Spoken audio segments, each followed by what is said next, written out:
Imperfect multicollinearity होता है, but जो आपके एस्टिमेट्स है वो स्टैटिस्टिकली सिग्निफिकेंट नहीं होंगे। और यहाँ पे क्या ऑप्शन लिखा है that so students, today we are going to do a few questions on econometrics of the previous year UGC NET question.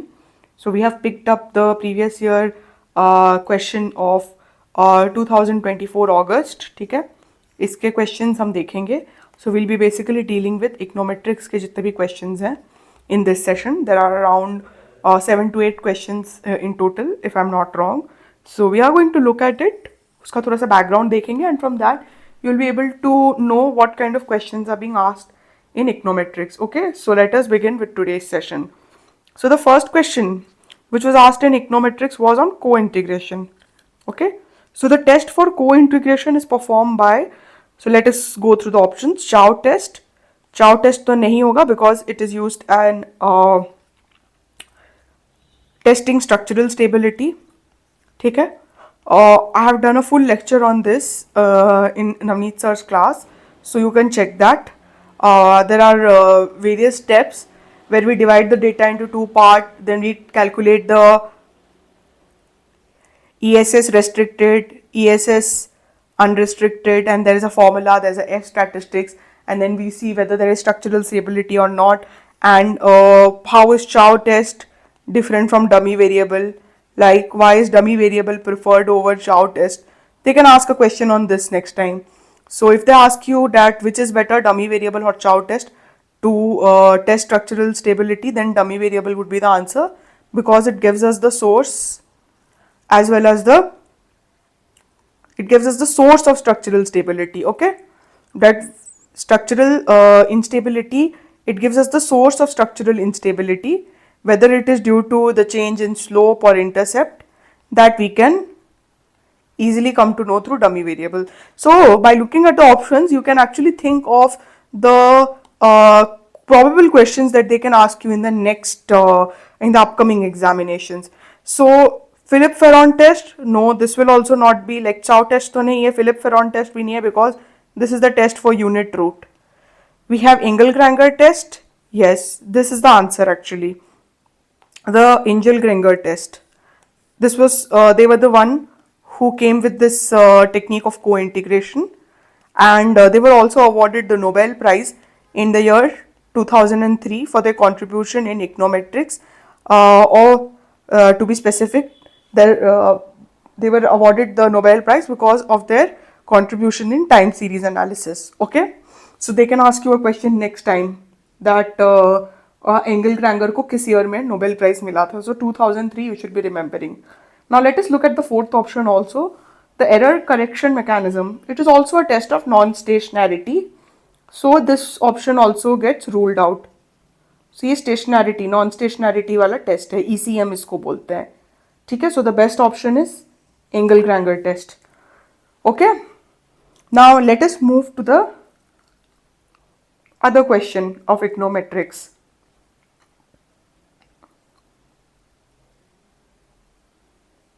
Before that, I thought that I should also cover this question of differentiation.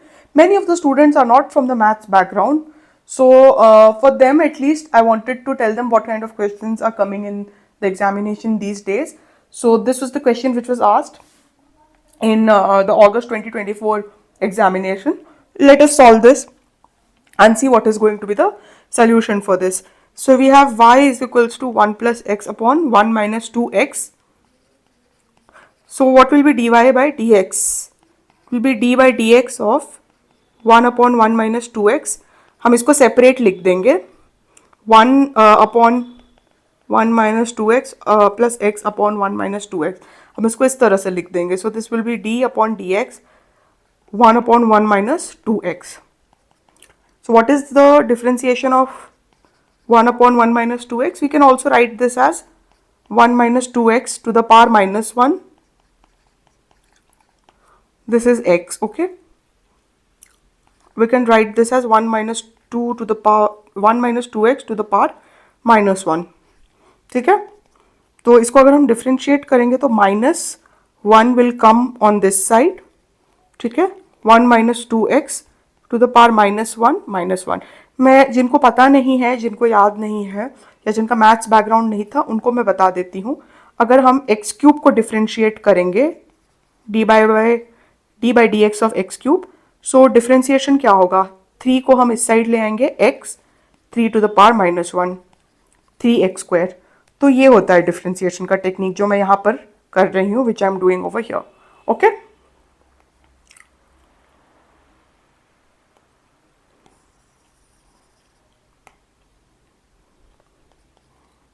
so this will be -2. okay, and अगर हम यहाँ पे करेंगे, when we if we look at this side, then it will be, we will apply the chain rule. okay, so x as it is पहले रखेंगे, ठीक है, जो -1 है वो इस साइड आ जाएगा, माइनस हो जाएगा, 1 - 2x टू द पावर -2, ठीक है। और मैं एक चीज़ यहाँ पे करना भूल गई थी, जब हम यहाँ पे डिफ्रेंशिएट करते हैं तो चेन रूल से आपका ये -2 यहाँ पे आ जाएगा, तो ये -2x हो जाएगा, ठीक है ना। तो माइनस माइनस, ऑलरेडी हमारा माइनस यहाँ पे आया था, तो ये minus minus, -2 into -1 will give us +2। Okay, और ये है आपका -x, ये 1 - 2x टू द पावर -2 यहाँ पर, ठीक है। सो ये इधर अगर हम चेन रूल लगाएंगे तो ये भी -2x हो जाएगा। सो -2x जब यहाँ पे जाएगा, and when it -2, sorry, when it goes to this side with -x, when it gets multiplied it will become what, +2x, ठीक है। I hope you got this। तो इसको मैं डायरेक्ट लिख दे रही हूँ +2x, ठीक है। वो आप समझ गए होंगे, बेसिक मैथ्स है। प्लस ये जब हम डिफ्रेंशिएट करेंगे तो यहाँ पे हम 1 - 2x टू द पावर -1 को एज इट इज रख देंगे, और because we are now differentiating it with respect to x, तो x आपका चला जाएगा और ये 1 - x टू द पावर -1 ही रहेगा। सो -1 इंटू -2 आपको क्या देगा, 2, 1 - 2x to the power -2 plus 2x, 1 - 2x to the power -2 plus 1 - 2x to the power -1। So इसको हम ऐसे भी लिख सकते हैं, ठीक है।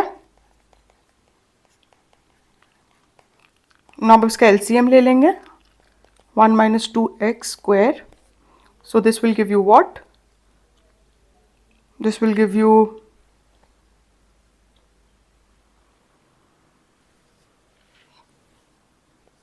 2 प्लस 2x प्लस 1 - 2x होगा ये, ठीक है। बहुत आसान है ये, अब बहुत इजीली आपका हो जाएगा। ये कट जाएगा तो हमारे पास क्या बचेगा, 1 - 2x², 3/1 - 2x²। So option 2। इस तरह से आपको क्वेश्चंस पूछे जा रहे हैं डिफरेंशिएशन के, ठीक है। So I hope you got it, ठीक है। ये वाला पार्ट आप देख लेना, सिंपल मैथ्स है, अच्छे से एक बार फिर से प्ले करके देख लेना। अगर आपको समझ नहीं आया तो अगर एक और बार देखेंगे तो समझ आ जाएगा। तो हमारा क्वेश्चन नंबर 74 हो चुका है। अब हम आपके जो दूसरे क्वेश्चन है इकोनोमेट्रिक्स के, वहां पर आपको ले चलते हैं।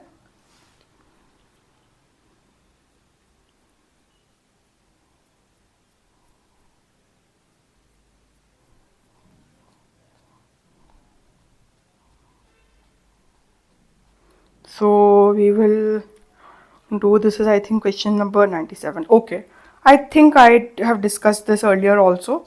So ANCOVA model, it includes regressors that are both quantitative and qualitative variables. अगर only qualitative variables होता तो इसका आंसर अनोवा होता। तो ये आपको नेक्स्ट ईयर शायद इस बार पूछ सकते हैं। तो इसमें आंसर होगा both quantitative and qualitative variables. ये भी इकोनोमेट्रिक्स के लेक्चर में मैंने डिटेल में कवर कर रखा है। एंकोवा, डमी वेरिएबल्स एंड अनोवा, कैसे हम डिफरेंस ऑफ मीन देखते हैं इससे, डमी वेरिएबल एंड अंकोवा। तो ये कुछ टॉपिक्स हैं जो आपको पढ़ने चाहिए इस एग्जाम्स के लिए, ठीक है। Now we will have a look at the next question of econometrics. अभी उसको ढूंढना पड़ रहा है, एक सेकंड, ठीक है। हाँ, so this is the 108th question which is on econometrics. तो आप देखिए किस टाइप के क्वेश्चन आ रहे हैं। बेसिकली आपको टेस्ट और उसके नेम उस टाइप के क्वेश्चन आ रहे हैं, तो आपको पैटर्न समझ आ गया होगा किस तरह से इकोनोमेट्रिक्स के लिए पढ़ना है। तो उसको हम फटाफट से कर देंगे। सो जनरल हेट्रोस्कैटास्टिसिटी टेस्ट क्या है? वाइट्स टेस्ट है, ठीक है, ये तो हम सब ने पढ़ रखा है। फिर general test for autocorrelation, Breusch कोट्रे टेस्ट। सो ए का ऑप्शन क्या है? 3, ठीक है ना। तो ये ए का ऑप्शन 3 है, तो ये तो एलिमिनेट हो जाता है आपका, ठीक है ना। तो ऑप्शन 3 या 4 से हम देखेंगे, ठीक है। तो यहाँ पे क्या है? बी का पार्ट 4, ठीक है। तो यहीं से आपका आंसर आ गया, बट स्टिल हम आगे भी देख लेंगे। टेस्ट ऑफ सैमल्टेनिटी, ये हॉशमैन टेस्ट है, ठीक है, ये भी मैंने पढ़ा रखा है, आप ये एक बार चेक कर सकते हैं आप में। और general test for specification error आपका रैमसे टेस्ट होता है, ठीक है। तो जनरल टेस्ट फॉर स्पेसिफिकेशन के आपके डिफरेंट काइंड्स ऑफ टेस्ट होते हैं, रैमसे टेस्ट होते हैं, एक आपका उसके बाद फिर उच्च रेनबो टेस्ट भी होता है। तो काफ़ी टाइप के टेस्ट होते हैं स्पेसिफिकेशन एरर के भी, ठीक है ना। तो आपका जो बेस्ट ऑप्शन है that will B 3 4 2 1, that is option number 3। Okay, तो ये आपको समझ आ गया होगा किस तरह से करना। आप सिंपली एलिमिनेशन से भी काफी हद तक आंसर तक पहुंच सकते हैं, जैसे मैंने आपको सिखाया अभी, ठीक है। उसके बाद we will go on to the next question of econometrics. But मुझे यहाँ पे कुछ दिखा बिफोर दैट, मैंने सोचा मैं ये भी आपको करवा देती हूँ। इजी क्वेश्चन है बट एक बार देख लेते हैं कैसे करना है। So we have to check for homogeneity, ये कौन से डिग्री ऑफ होमोजेनिटी है, ठीक है। तो होमोजेनिटी के लिए हम क्या करेंगे? हम एल को, यहाँ पे जो एल है उसको लैम्डा एल से रिप्लेस कर देंगे और के को लैम्डा के से, ठीक है। तो ये जो इक्वेशन है इसको हम रीराइट करेंगे इस तरह से, लैम्डा एल प्लस लैम्डा के, ठीक है। तो ये हो जाएगा लैम्डा स्क्वायर एल के अपॉन लैम्डा एल प्लस के। तो ये कट गया आपका लैम्डा, ये हो गया lambda two the power 1 upon L के अपॉन एल प्लस के, या हम इसको lambda two the power 1 into Q भी लिख सकते हैं। सो ये होमोजीनियस है बिकॉज ये लैम्डा अगर बाहर आ जाता है, फैक्टर आउट हो जाता है इस तरह से जैसे इस क्वेश्चन में, तो इसका मतलब ये होमोजीनियस है। अगर ये फैक्टर आउट नहीं होता तो ये होमोजीनियस नहीं होता। So this is homogeneous, homogeneous है ये, ठीक है, बिकॉज ये फैक्टर आउट होता है। और डिग्री इसका क्या होगा? डिग्री 1 है because it is raise to the power 1। अगर ये रेज टू द पावर 2 होता या 3 होता तो वो डिग्री 2 होता, अगर 3 होता तो 3 होता उसका होमोजेनिटी का डिग्री 3। तो answer would be option number 1, it is homogeneous of degree 1। Okay, then we will go to the next question of econometrics which is question number 113। तो यहाँ पे मैंने कुछ जो क्वेश्चंस हैं आपके वो लिख दिए थे कि कौन से क्वेश्चंस हैं इकोनोमेट्रिक्स के, ठीक है ना। So we will look at this. तो यहाँ पे क्या पूछा जाता है? Estimation of regression coefficients in the presence of high but not perfect multicollinearity, it may result in, let us look at the options, high confidence interval for the estimates, it may result in all except, मतलब हाँ ठीक है, तो ये आप समझ गए होंगे।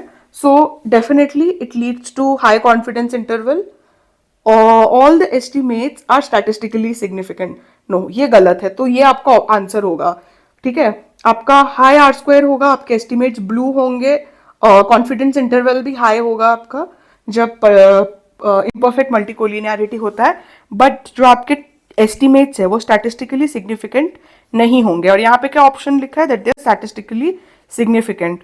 सो आपका ऑप्शन नंबर 2 होगा।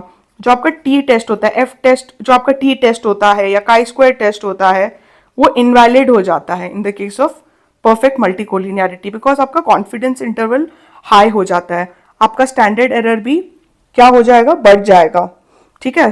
सो तो क्या होता है, आपका जो टी स्टैटिस्टिक्स है वो इनवैलिड हो जाएगा इस केस में।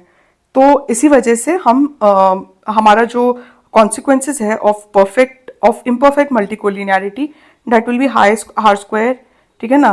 उसके बाद फिर आपका जो कॉन्फिडेंस इंटरवल है वो बढ़ जाता है, confidence interval increases, it becomes large, ठीक है। जो आपके एस्टिमेट्स है वो ब्लू ही फॉलो करेंगे, it will be consistent, it will be efficient, and unbiased, ठीक है। तो ये इंपॉर्टेंट है। आपको ये भी पूछा जा सकता है कि परफेक्ट मल्टीकोलिनियरिटी में जो एस्टिमेटर्स होते हैं वो क्या हो जाता है उसका। So in perfect multicollinearity if they ask you a question on this, the estimators become indeterminate, ठीक है। वो 0/0 हो जाता है फॉर्म, तो इनडिटरमिनेट हो जाता है। और वेरिएंस जो होता है ना वो इनफाइनाइट हो जाता है in the case of perfect multicollinearity. So next time they can ask you this also. So almost all the estimates are statistically significant is the right answer for question 113। Okay,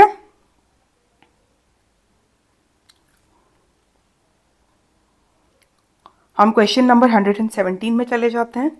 You have a regression analysis, but after thinking about the relation between the two variables, you have decided that you must swap explanatory and response variables. After refitting the regression model to the data, you expect that the value of correlation will change? No. Sign of slope will change? No. The value of coefficient of determination will change? No. The value of sum of square error will change? Yes. So this is the appropriate answer for this. Okay. Now let us look at the next question. We have question number 123 जो कि econometrics पे ही है। तो यहाँ पे हम जल्दी जल्दी से देख लेंगे कौन सा टेस्ट किसके साथ मैच करता है। सो एंडोजीनियस वेरिएबल किसके साथ जाएगा?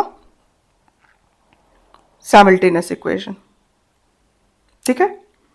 So this will be option number 2, endogenous variable, ठीक है। साइमल्टेनियस इक्वेशन में हमें पता है प्रॉब्लम ऑफ एंडोजिनिटी होती है, तो ये करेक्ट ऑप्शन है। काउंट आर स्क्वायर या मैकफेडन आर स्क्वायर ये जाता है आपका लोजेट डिस्ट्रीब्यूशन के साथ। So this will be option number 4। सो 2, 4 देखिए यहीं से आपका आंसर आ गया, ठीक है।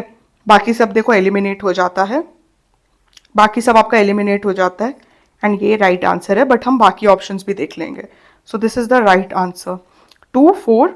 उसके बाद सी लंच जंक बॉक्स टेस्ट, ये होता है आपका option number 1, significance of autocorrelation coefficient. Least square dummy variable model would be for panel data regression, that is option number 3। तो देखो ये दो के आंसर से ही हमें पूरा प्रॉपर आंसर मिल गया। तो इस तरह से एलिमिनेट करके हम अपने आंसर को ला सकते हैं, हम प्रॉपरली आंसर को डेसिफर कर सकते हैं, ठीक है। सो क्वेश्चन नंबर 123 का है ऑप्शन नंबर 4। लास्ट क्वेश्चन कर लेते हैं इकोनोमेट्रिक्स का, विच इज ऑन हेट्रोस्केडास्टिसिटी। सो हेट्रोस्केडास्टिसिटी में arise due to the following reasons, which one of the following is not a reason. तो ये नॉट अ रीजन पूछ रहा है, ठीक है। तो यहाँ पे देख लेते हैं एक्सट्रीमली लो और हाई वैल्यू ऑफ एक्स और वाई कोऑर्डिनेट, ये तो एक रीजन है, तो ये आंसर नहीं होगा। Correlation of the variables over time, this will be the answer. This is actually not the reason for heteroscedasticity, correlation of variable over time. So this will be the answer. Let's look at the other options. Incorrect specification of functional form, this is a reason for heteroscedasticity, and incorrect transformation of variable is also a reason for heteroscedasticity. So the correct option over here is option number 2, that is correlation of variable over time, ठीक है। So इस तरह से हमने लगभग आज around 8 से 9 question econometrics के कर लिए हैं and you also got to get an idea, आपको एक आइडिया मिल गया about the pattern of questions जो इकोनोमेट्रिक्स में पूछे जा रहे हैं। मेनली आपके टेस्ट पूछे जाते हैं, कौन से इकोनॉमिस्ट ने उन्हें दिया था वो पूछा जाएगा, तो आपको मैच द फॉलोइंग काफ़ी टाइप का मिलेगा, ठीक है ना। उसके बाद फिर ऑटो कोरिलेशन, हेट्रोस्केडास्टिसिटी, मल्टीकोलिनियरिटी, इनका कॉजेज, ठीक है, इनका what is there impact on OLS, ये सब चीज़ें आपको पूछा जाएगा। घुमा फिरा के यही पूछा जाता है। उसके बाद फिर डमी वेरिएबल से कुछ क्वेश्चंस आ जाते हैं, लॉजिक प्रोबिट से कुछ क्वेश्चंस आ जाते हैं, ठीक है ना। उसके बाद फिर आपके साइमल्टेनियस इक्वेशन से कुछ क्वेश्चंस आ सकते हैं। तो ये प्रोबेबल आपके टॉपिक्स हैं और कुछ जहाँ से आपके क्वेश्चंस आते हैं, इवन CLRM से आते हैं, क्या असम्पशन वायलेट होने पे क्या होता है। So these are few topics जहाँ से आपके क्वेश्चंस आ सकते हैं, बन सकते हैं, और हमने ये सर के लेक्चर्स में बहुत अच्छे से डिस्कस किया है। अगर आप इन्हें अच्छे से पढ़ लेते हैं तो आप इकोनोमेट्रिक्स के जितने भी क्वेश्चंस आते हैं मैं आपको काउंट करके बताती हूँ इस बार कितने क्वेश्चन आ रखे हैं। ऑलमोस्ट आपके आ रखे हैं क्वेश्चन 1, 2, 3, 4, 5, 6, 7, 8, 9, आराम से आपके 9 क्वेश्चंस इकोनोमेट्रिक्स के आए हैं। तो अगर आप इकोनोमेट्रिक्स का ये पैटर्न समझ जाते तो आराम से आपके 9 मतलब 18 मार्क्स तो आपके ऐसे ही सिक्योर हो जाएंगे। ठीक है, आज ही हमने एक वीडियो डाला था सर और मैंने, जिसमें हमने 20 आउट ऑफ 20 कैसे स्कोर करना है on those paragraph type questions, वो आपको दिखाया था। तो अगर आप इकोनोमेट्रिक्स में अगर आपके अराउंड 9 या 10 क्वेश्चंस आ रहे हैं और ऐसे टाइप के क्वेश्चंस में सब आराम से आप 40 में से 40 ला सकते हो। ठीक है ना, आपका स्कोर बहुत आराम से ऊपर उठ जाएगा। So I think you should keep a hold on this area. ठीक है, in the next class we will discuss few more questions related to the other topics. So stay tuned, study well, and all the very best for the upcoming exam. Do download Navinomics app. आपको यहाँ पे अच्छे बहुत सारे test series मिलेंगे, आपको questions मिलेंगे, आपको लेक्चर्स मिलेंगे of all the topics with proper notes and everything. So you can always follow us. You can download our app. Okay, you can visit our website, and or you can also contact us on this number. So stay tuned, and we will practice more questions like this in the upcoming classes. All the very best. See you soon.